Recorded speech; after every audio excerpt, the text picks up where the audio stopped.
just for conceptual clarity, do you distinguish between food security, food autonomy, and food sovereignty, or do you think of those as more or less synonymous?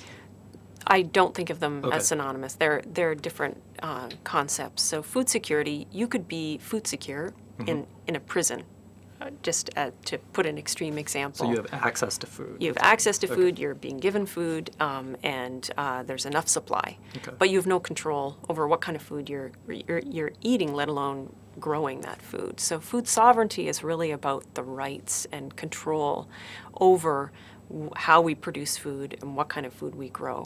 And it's really a political term that has Okay. been put forward at a particular historical moment, and it was really kind of conceptualized and put forward by a social movement, La Via Campesina, which is a worldwide peasant movement, and they really have promoted it in contrast to a situation where they don't feel as though they have control over what kind of food they produce and how they produce it, and where they sell it, and all those dimensions. And is food autonomy the same as food sovereignty in this context? Or? I would think Okay. food autonomy would be embedded within a concept of food sovereignty.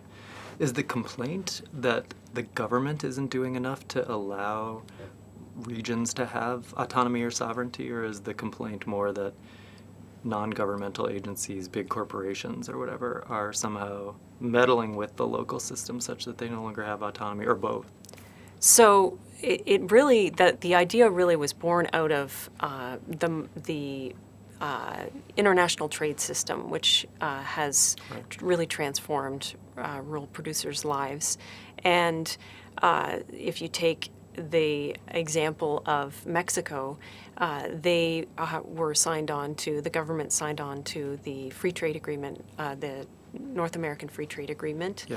And that has really shaped the potential for producers to make a reasonable livelihood, because all of a sudden they are being flooded with cheap corn from our country here, from the United States, and that has undercut small producers who are not receiving the same subsidies and support that producers here in the United States are.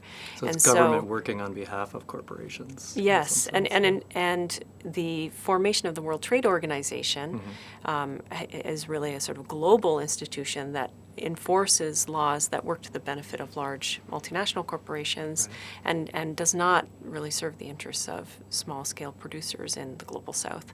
And really the kind of push towards food sovereignty came at the moment that the World Trade Organization brought food and agriculture into their jurisdiction.